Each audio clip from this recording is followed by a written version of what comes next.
yang kita yakini, apa yang kita pelajari ini benar, tapi kita tidak mengklaim kita benar semuanya. Jadi yang saya ingatkan, yang kita bicarakan adalah pengajiannya atau metodenya, manhajnya, cara beragamanya, bukan pribadinya. Artinya pribadi saya dan kita semua itu tidak maksum, pasti jatuh ke dalam kesalahan, dan bisa jadi suatu ketika kita jatuh ke dalam kesalahan fatal. Oleh karena itu, firqatun najiyah atau pengajian yang benar, yang pertama, pengajian tersebut memiliki referensi yang jelas, ada rujukannya, dan rujukannya adalah Al-Quranul Karim dan hadis-hadis Nabi SAW yang sahihah. Setiap ilmu atau materi yang disampaikan itu ada dalilnya, bisa dicek di surat apa, ayat berapa, bisa dicek di hadis riwayat siapa, lalu bisa dicek kevaliditannya. Jadi Al-Quran dan hadis. Dan apabila berbicara hadis, hadisnya harus sahih, hadisnya valid, jangan hadis yang lemah atau palsu. Jadi, dan antum boleh cek loh, antum boleh tanya ke ustadznya, Pak Ustadz, tadi ustadz bilang demikian, dalilnya apa ya? Dan ustadz itu nggak akan marah, karena itu berpikir kritis. Dan beliau akan kasih tahu, ini surat ini ayat sekian, hadisnya bisa dicek di Bukhari, bisa dicek di Sunan Abu Dawud, bisa dicek di Musnad Imam Ahmad dan sebagainya. Jadi pengajian itu harus ilmiah, ada referensi, ada rujukan. Jadi bisa dicek, bukan perenungan dari pemateri. Ada di kitab apa, penjelasannya di mana, dan seterusnya. Yang kedua, Al-Quran dan hadis itu dipahami dengan pemahaman yang benar, pemahaman Rasulullah dan para sahabat, bukan pemahaman ustadz tertentu atau si pemateri atau kiai atau buya dan seterusnya, tanpa mengurangi rasa hormat kita. Tapi ayat dan hadis itu harus kita pahami dengan pemahaman Nabi dan para sahabat. Dan ini nasihat para ulama kok, bukan nasihat kita. Syekh Abdul Qadir Jailani, pernah dengar nama itu? Namanya harum tidak di Sumatera Barat? Harum. Beliau pernah berkata, memberikan nasihat dalam kitabnya Fathur Rabbani. Kitab Fathur Rabbani adalah kitab yang berisi nasihat-nasihat Syekh Abdul Qadir Jailani kepada murid-muridnya. Salah satu nasihat emas beliau mengatakan, alaikum bimadhabis salafis saleh, wajib atas kalian mengikuti salafus saleh. Itu Syekh Abdul Qadir Jailani. Itu Syekh Abdul Qadir Jailani mengatakan demikian. Kalian harus mengikuti jalannya salafus saleh. Siapa salafus saleh? Para sahabat. Jadi marilah ikut pemahaman mereka. Karena kalaupun ayatnya benar, hadisnya sahih, tapi kalau dipahami dengan pemahaman yang keliru, itu bisa menyimpang. Saya ingin bertanya, kita sekarang ada berapa di masjid ini? Kira-kira ada berapa? Kira-kira aja deh, nggak perlu dihitung satu-satu, nggak perlu angkat tangan atau berdiri. Ada berapa? 200? Bisa kurang? Oh, kok nawar? 200 lah, 200 orang. Kalau saya bertanya kalau ada yang bertanya kepada kita semua, tolong jelaskan tafsir surat An-Nas menurut pemahaman Anda.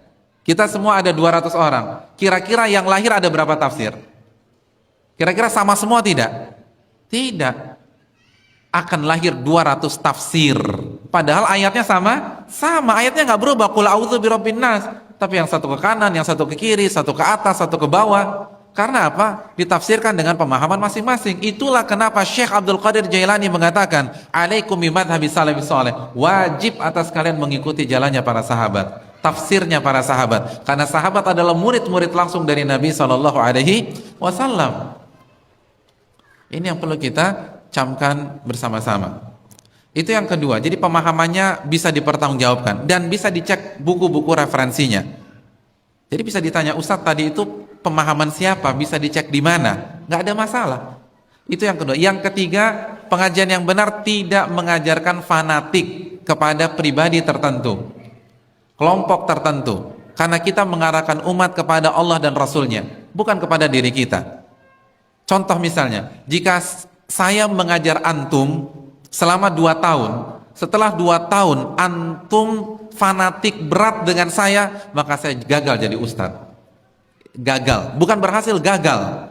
Kenapa? Karena ustadz yang baik atau pengajian yang baik harus mengarahkan umat kepada Rasulullah dan kepada Allah dan Rasulnya sallallahu alaihi wasallam, bukan kepada dirinya. Makanya Ibnu Muflih pernah mengatakan, la yanbaghi li alim an yahmilan nas ala madhhabihi. Enggak pantas seorang ulama menggiring manusia kepada pendapat pribadinya. Karena yang harus kita lakukan adalah arahkan umat kepada Allah dan Rasulnya, bukan kepada kita. Maka tidak ada fanatisme. Oleh karena itu, pengajian yang benar, jika suatu ketika ada kekeliruan, maka mereka dengan senang hati mengakui kekeliruannya dan meninggalkan kekeliruannya tersebut. Nggak ngotot, nggak maksa, nggak nyerang balik. Kenapa? Karena tujuannya mencari kebenaran, bukan pribadi, bukan kelompok, bukan sekte. Kita cari kebenaran di sini, bukan mengagungkan diri kita masing-masing. Oleh karena itu, kalau kita salah, sampaikan kesalahan kita apa dan kita rujuk kepada kebenaran tersebut. Abdullah bin Abbas pernah salah, dan salahnya fatal lagi, membolehkan riba fadl. Riba dihalalkan. Saya ingin tanya, kalau ada ustadz menghalalkan riba, besok antum mau duduk di kajiannya dia lagi nggak? Nggak mau, nih orang sesat Pak Ustadz. Abdullah bin Abbas pernah salah dengan kesalahan seperti itu.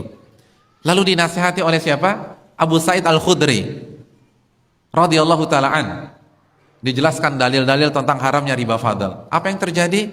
Ibnu Abbas mengatakan, jazakallahu ya Aba Sa'idil jannah. Wahai Abu Sa'id, semoga Allah memberikan kamu surga. Qad dzakartani amran kuntu nasitu. Engkau telah mengingatkan diriku sesuatu yang sebelumnya aku nggak tahu, atau mungkin aku tahu tapi aku lupa.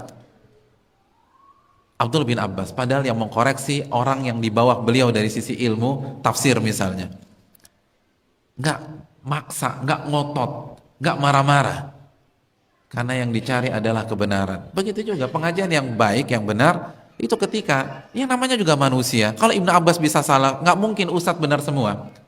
Kullu bani Adam khata', setiap anak Adam pasti melakukan kesalahan. Imam Abu Hanifah beberapa kali salah, bahkan banyak salah. Ibnu Hazm banyak melakukan kesalahan. Bahkan dalam masalah asma wa sifat, keyakinan Ibnu Hazm itu lebih mirip Mu'tazilah daripada Ahlussunnah. Jadi kalau ulama-ulama seperti bisa salah, nggak mungkin ustadz-ustadz kita atau guru-guru kita tidak akan salah. Pasti akan salah. Justru, dan itu wajar. Dan itu bukan berarti kita rendahkan beliau, karena itu adalah sebuah kewajaran dan kepastian. Justru yang aneh kalau kita punya ustadz 15 tahun nggak pernah salah, itu justru aneh. Itu ragukan kemanusiaannya. Manusia apa enggak? Karena kalau masih manusia pasti salah. Dan itu wajar, biasa. Orang salah itu biasa. Dan kita nggak akan ngotot. Kalau memang bisa dibuktikan kita salah, kita akan rujuk dari kesalahan. Jadi enak gitu loh, nggak ada beban.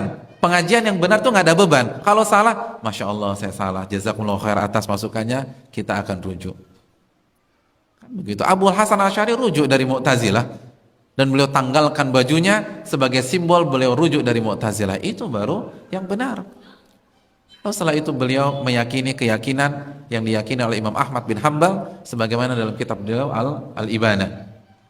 Jadi pengajian yang benar simpel, tidak menggiring jamaah, tidak mendoktrin sepihak jamaah, hanya bicara qala Allah, qala Rasul dengan pemahaman yang benar. Dan kalau ternyata ada kegelinciran karena kita sama-sama manusia, kita dengan senang hati menanggalkan kesalahan tersebut dan kita tidak mendidik umat fanatik kepada pengajian kita. Imam Syafi'i mengatakan idza khalafa qawli qala Rasul fadribu biqawli ardal haid. Apabila pendapatku bertentangan dengan sunnah Nabi, maka buanglah pendapatku ke tembok. Imam Ahmad mengatakan la tuqalliduni, janganlah kalian taklid buta kepada diriku. Jadi kita tidak mengajak fanatik kepada diri kita. Fanatiklah kepada Nabi SAW, itu saja. Dan ingin tahu sekte yang sebaliknya, ya balikan kriteria tersebut. Tidak pakai dalil. Kalau ada hadisnya ternyata hadisnya nggak valid atau pemahamannya tidak sesuai dengan pemahaman Rasulullah dan para sahabat, pemahamannya pemahaman pribadi, fanatik ke kelompok tertentu, ke individu tertentu, tidak mau menerima kebenaran dan seterusnya.